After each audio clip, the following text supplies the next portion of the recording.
मध्य प्रदेश की hill station Pachmarhi इन दिनों BJP के राष्ट्रीय और प्रादेशिक नेताओं के आगमन से गर्मा रही है। दरअसल बीजेपी के सांसद, विधायक और मंत्री 3 दिन तक अब पचमढ़ी में हैं, जहां वो अपने स्वास्थ्य से लेकर संस्कार और राजनीतिक आचार विचार के पाठ पढ़ रहे हैं। केंद्रीय मंत्री अमित शाह इस कार्यशाला का उद्घाटन करने पचमढ़ी जा पहुंचे हैं, जहां वो आमंत्रित जनप्रतिनिधियों को सार्वजनिक जीवन में सावधानियों की शिक्षा देंगे। इसके अलावा भी लंबी कतार है हमारे इन माननीयों को समझाने और सिखाने वालों की। तो क्यों हो रही है पचमढ़ी की इस पाठशाला, देखिए इस रिपोर्ट में।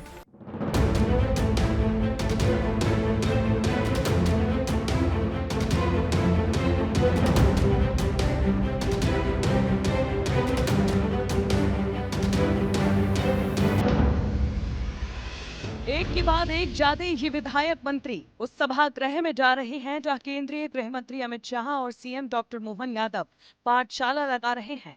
मध्य प्रदेश की राजनीति में एक बार फिर पचमढ़ी की खूबसूरत वादियां सियासी रंग में रंगी हैं। पचमढ़ी में 14 से 16 जून तक बीजेपी का प्रशिक्षण शिविर का आयोजन किया जा रहा है, जिसकी शुरुआत केंद्रीय गृह मंत्री अमित शाह ने की।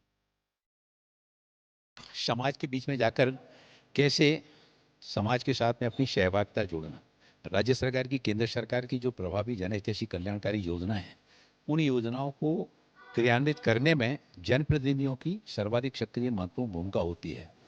इन सारी चीज़ों को लेकर के भारतीय जनता पार्टी के सांसदों, विधायकों का प्रदेश स्तरीय प्रशिक्षण पर यहाँ किया जा रहा है।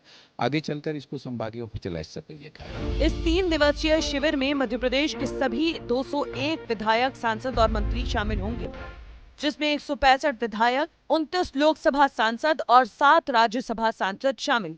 मुख्यमंत्री डॉक्टर मोहन यादव पूरे 3 दिन कार्यक्रम में मौजूद रहेंगे, यानी अगले 3 दिन पूरी सरकार पचमढ़ी से ऑपरेट होगी। सवाल यह है कि आखिर प्रशिक्षण शिविर से होगा क्या? तो यहाँ नए नेताओं को प्रशिक्षण दिया जाएगा, विपक्ष के हमलों का कैसे जवाब देना है ये गुण सिखाए जाएंगे, नेतृत्व और कौशल विकास पर फोकस रहेगा, संगठनात्मक एकरूपता पर जोर दिया जाएगा, चुनावी रणनीति पर भी चर्चा होगी। ये शिविर न केवल पार्टी के संगठनात्मक ढांचे को मजबूत करने की एक कोशिश है, बल्कि हाल ही के विवादित बयान और आगामी लोकसभा चुनाव की रणनीति को ध्यान में रखते हुए एक खास कदम है। बीते कुछ समय में कुछ विवादित बयान पार्टी के लिए भारी साबित हुए हैं। हाल ही में विजय शाह का विवादित बयान खूब सुर्खियों में रहा। उन्होंने ऑपरेशन सिंदूर पर बयान देकर पार्टी की खूब किरकिरी की। फिर सांसद फग्गन सिंह कुलस्ते की जुबान भी फिसली और उन्होंने आतंकवादियों को हमारे कहकर संबोधित कर दिया। मंत्री प्रहलाद पटेल का एक बयान खूब चर्चा में रहा। उन्होंने गुना में एक बयान दिया था, कहा था कि लोगों को सरकार से भीख मांगने की आदत पड़ गई है। इस बयान के बाद मंत्री प्रहलाद पटेल ने अपनी सफाई भी दी थी। फिर विधायक पन्ना लाल शाक्य का भी दर्द छलका।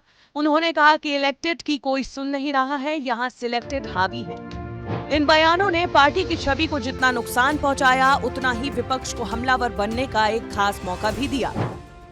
45 साल की पार्टी हो गई है और अभी उनको बोलने की शिक्षा देने की जरूरत पड़ रही, प्रशिक्षण देने की जरूरत पड़ रही, आचरण की शिक्षा देने की आज आवश्यकता है, आज शालीनता की शिक्षा देने की आवश्यकता है, आज जो है नीतियों की और देश की समझ की शिक्षा देने की ज़रूरत है, तब वो बोलने की शिक्षा दे रहे हैं। इन्हीं बयानबाजी के चलते बीजेपी की पाठशाला में 3 दिन तक विधायक सांसदों को संवाद, आचरण और पार्टी की नीति रीति के गुण सिखाए जाएंगे, जिसमें अमित शाह जनसंघ से बीजेपी की विकास यात्रा के बारे में सिखाएंगे, वीडी शर्मा बीजेपी की कार्य पद्धति के बारे में बताएंगे, शिवराज सिंह चौहान मोदी सरकार के विजन की जानकारी देंगे, भूपेंद्र यादव टाइम मैनेजमेंट के गुण सिखाएंगे और मुख्यमंत्री डॉक्टर मोहन यादव विकसित मध्य प्रदेश 2047 की जानकारी देंगे। 3 दिनों तक ये पाठशाला लगनी है, जिसकी शुरुआत आज अमित शाह ने की, जबकि समापन 16 जून को होगी, जिसमें देश के रक्षा मंत्री राजनाथ सिंह शिरकत करेंगे। कार्यकर्ताओं की पाठशाला लगाकर उन्हें नसीहत दी जा रही है कि जनता से कैसे व्यवहार करना है और इसके साथ ही भारतीय जनता पार्टी की सैद्धांतिक और वैचारिक व्यवस्था पर भी बात होगी। कैमरा पर्सन शिवम के साथ अंचल शुक्ला, विस्तार न्यूज। पचमढ़ी में चल रही जनप्रतिनिधियों की इस पाठशाला में क्या चल रहा है, इस राजनीति को समझने के लिए हमारे साथ हैं वरिष्ठ पत्रकार पंकज मुकाती। पंकज जी, क्यों जरूरत पड़ गई ये सब करने की? मोहन सरकार के विधायकों के को ऐसे बच्चों जैसी क्लास क्यों लगानी पड़ रही है?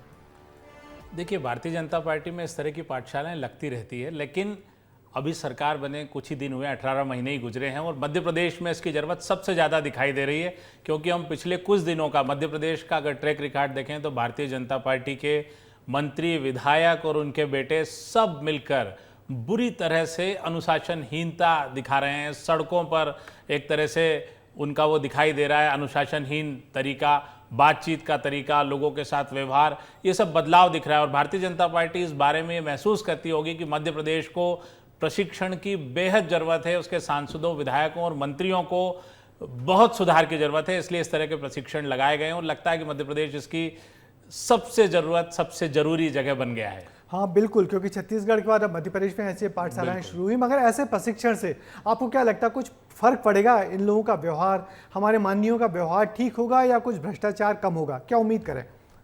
देखिए, पाठशाला भ्रष्टाचार कम करने के लिए तो कतई नहीं है। मैंने जितना इसको पढ़ा है इसमें कहीं इसका जिक्र नहीं है कि भ्रष्टाचार कम करना है।